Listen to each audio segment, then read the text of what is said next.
Tom Tugendhat. Thank you, Mr. Speaker. May I welcome very much my right honourable friend's statement.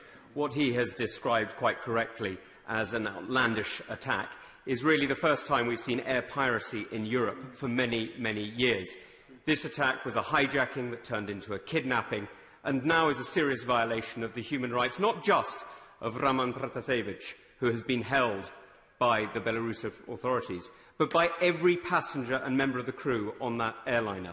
This is a direct threat not just to those who may be dissidents to regimes like Belarus, but to all of us who are at risk of overflying a state like that.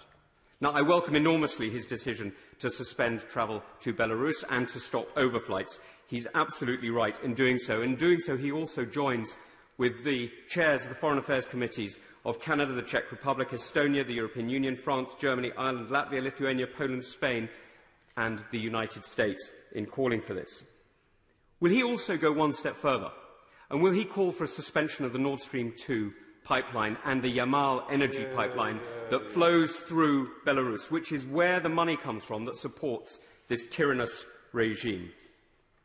Will he also join with European partners and friends and NATO allies like the United States in reinforcing that this was not just an attack on a civilian airliner flying from two EU capitals, but a civilian airliner flying between two NATO capitals?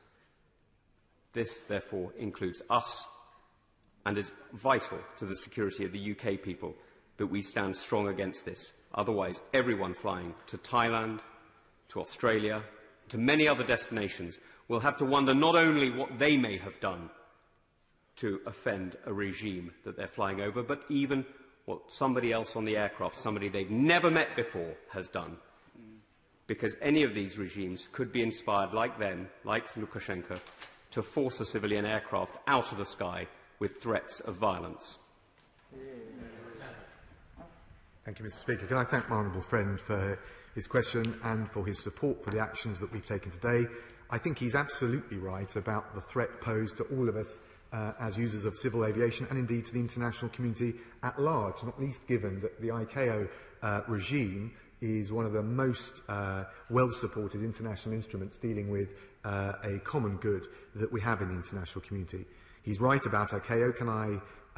We've led the calls, the UK has led the calls for an urgent meeting of the Council. Can I welcome his action amongst parliamentarians around the world?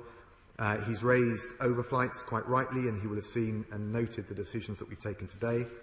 He raised sanctions. We will urgently consider further possibilities with our partners.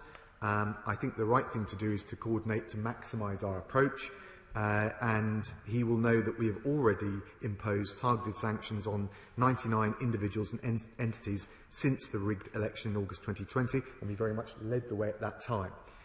He mentioned Nord Stream and other possibilities. We will consider and consult with our partners and see what further action they are willing to take as well. And finally, Mr. Speaker, I agree with much of his characterisation on the face of it.